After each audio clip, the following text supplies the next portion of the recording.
नमस्कार, मैं कोनिका दास। मैं मौजूद हूँ महाकुंभ में, जहाँ मेरे साथ अतुल महाराज जी मौजूद है। मैं इनसे जानना चाहूंगी कुंभ का आनंद वो कैसे ले रहे हैं और अभी तक उनकी क्या क्या प्रक्रिया यहाँ पे रही है। अतुल महाराज जी, आपका हमारे चैनल में बहुत बहुत स्वागत है। धन्यवाद, सादर प्रणाम आपके चैनल को भी और आपके शिष्ट संस्कार को भी।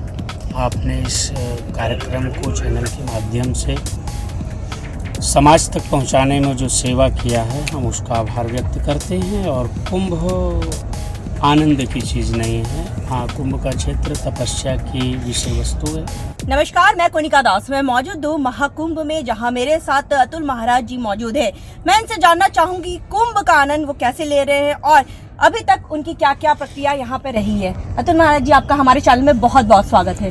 धन्यवाद, सादर प्रणाम आपके चैनल को भी और आपके शिष्ट संस्कार को भी। आपने इस कार्यक्रम को चैनल के माध्यम से समाज तक पहुंचाने में जो सेवा किया है, हम उसका आभार व्यक्त करते हैं। और कुंभ आनंद की चीज़ नहीं है। हाँ, कुंभ का क्षेत्र तपस्या की विषय वस्तु है। यहाँ पर किसी प्रकार के आनंद और किसी प्रकार से अपने जीवन को कंफर्ट जोन की ओर ले जाने का या सोचना भी एक अपराध होता है। यहाँ पर रेत में, रमण रेती में व्यक्ति बैठ करके थोड़ी सी उसके भोजन में रेत भी पड़ जाती है तो उसे प्रसाद समझ के खा लेता है। ये जीवन भगवान के श्री चरणों में रहने का। और यहाँ पर व्यवस्थाएं बहुत ही उत्तम हैं। हमारा सनातन धर्म गौरवान्वित हो रहा है, बहुत काल से चला आ रहा है। ईश्वर की कृपा ऐसे बनी रहे। हम सब निरंतर इस प्रयाग की रमण रीति में आते रहें। हमारा सनातन धर्म इससे संवर्धन को प्राप्त हो, सनातन संस्कृति का उदय हो। महाराज जी, आपका ये अध्यात्म जीवन की शुरुआत कब से हुई है? आध्यात्म जीवन की शुरुआत को बहुत अभिमान रूप में कुछ नहीं कह सकते, लेकिन लगभग 2001 से हम कर्मकांड की लाइन में आ गए हैं। आध्यात्मिक जीवन तो एक बहुत बड़ी विषय वस्तु है। उसे कह पाना कि मैं आध्यात्मिक हूँ तो अनाध्यात्मिक होने का प्रतीक है। अध्यात्म मन वाणी कर्म से परे है, उसे केवल महसूस किया जा सकता है। आपको क्या लगता है कि यहाँ कुंभ में कितने लोग और जुड़ेंगे, अध्यात्म की ओर आएंगे? क्योंकि ऐसे बहुत से लोग हैं जो अपने एजुकेशन को छोड़ के जुड़ रहे हैं ऐसे। हाँ, बहुत अच्छी चीज़ आपने पूछा। जुड़ते ही जाएंगे लोग। जुड़ने की जो पद्धति है वो सनातन धर्म की इस समय बहुत तेज है। हर चीज़ का एक काल होता है। राजा की विचारधारा जिस प्रकार की होती है, प्रजा में वो विचारधारा नैसर्गिक रूप से व्याप्त हो जाती है। इस समय राजा धर्मज्ञ है। धर्मवान राजा होने के कारण प्रजा में धर्म का उदय होना स्वाभाविक सा है। इसलिए अब इसकी स्ट्रेंथ के बारे में कुछ कहा नहीं जा सकता, लेकिन अगेन एंड अगेन ये ग्रोथ ही करते जाएगी, बहुत आगे बढ़ेगी। आपके यहाँ प्रयागराज की धरती के लोगों से आप क्या कहना चाहेंगे? और प्रयागराज की धरती के ही लोगों से नहीं, आम जनमानस, पूरे हमारे भारत राज्य के लोगों से, संपूर्ण भारतवर्ष अथवा संपूर्ण मानव जाति अथवा संपूर्ण विश्व के लोगों को कह लीजिए, हमारी उनसे अगर धार्मिक रूप से कोई कुछ पूछे तो हम ये चाहेंगे कि शास्त्र, पुराण और वेद को केवल सुनना ही पर्याप्त नहीं है, उसे जीने का प्रयास करना चाहिए, उस पर जीवन को चलाना चाहिए।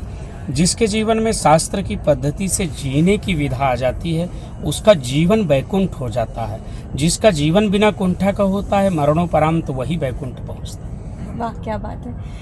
अच्छा, कुछ ऐसे भी लोग मिले हैं जिनका कहना था कि कुछ ऐसे ढोंगी भी लोग अध्यात्म की ओर आ नहीं रहे, लेकिन सिर्फ अपने व्यूवर्स के लिए वो ऐसे आ रहे। आपको क्या लगता है, ऐसा हो रहा है? देखिए, अम्बोधा बहवः वसन्ति गगने सर्वेपि नैतादृशा केचित् वृष्टिभिः आर्द्रयन्ति वसुधा गर्जन्ति केचित् वृथा। आकाश में बहुत सारे बदल होते हैं, लेकिन सभी की जो साइकोलॉजी है वो एक नहीं होती है। सभी की प्रकृति एक नहीं होती। सभी बरसते नहीं हैं, बरसे ना बरसें, लेकिन जब वो घनघोर घटा के रूप में छा लेते हैं तो आकाश की गरिमा तो बढ़ ही जाती है। बिल्कुल बिल्कुल। अभी कल ममता कुलकर्णी जी भी इस ओर आई हुई, तो उस बारे में आप कुछ कहना चाहेंगे? नहीं, ऐसे प्रश्नों में मुझे ना उलझाएं। मेरे से कोई आध्यात्मिक प्रश्न ही पूछे और सार्वजनिक रूप से कुछ। जी, अच्छा, अगर आपकी ये प्रोग्राम जो कल 25 तारीख से हो रही है, आज से हो रहा है। आज से हो रहा है, जी। तो ये कब तक चलेगा और इसमें क्या क्या? हमारा 25 से 31 सप्ताह पर्यंत चलने वाला अष्टोत्तर शत महामहोत्सव यज्ञ है। ये 108 भागवत का पारायण है। श्रीमद् भागवती वार्ता सुराणामपि दुर्लभा, ये देवताओं के लिए भी दुर्लभ है। देवता भी मनुष्य का सानिध्य लेकर के ही इसे सुन सकते हैं। किसी न किसी मनुष्य में देवता आते हैं सुनने के लिए। भागवत तो सदा सर्वदा गरिमामय रहा है, लेकिन प्रयाग के तीर्थ क्षेत्र में गंगा च क्षिप्रा यमुना सरस्वती गोदावरी वेत्रवती च नर्मदा आदि नदियों के समक्ष जब यह यज्ञ होता है तो इस यज्ञ का मूल्यांकन 1 लाख गुना बढ़ जाता है।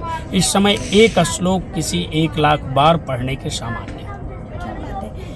तो 31 तारीख तक ये प्रोग्राम चलेगा। हमारे साथ अतुल महाराज जी थे और हमसे बने रहिएगा। 31 तारीख तक इनकी विशेष प्रोग्राम को मैं कवरेज करूंगी। वीडियो जर्नलिस्ट संदीप प्रताप सिंह के साथ मैं कोनिका दास, प्रयागराज।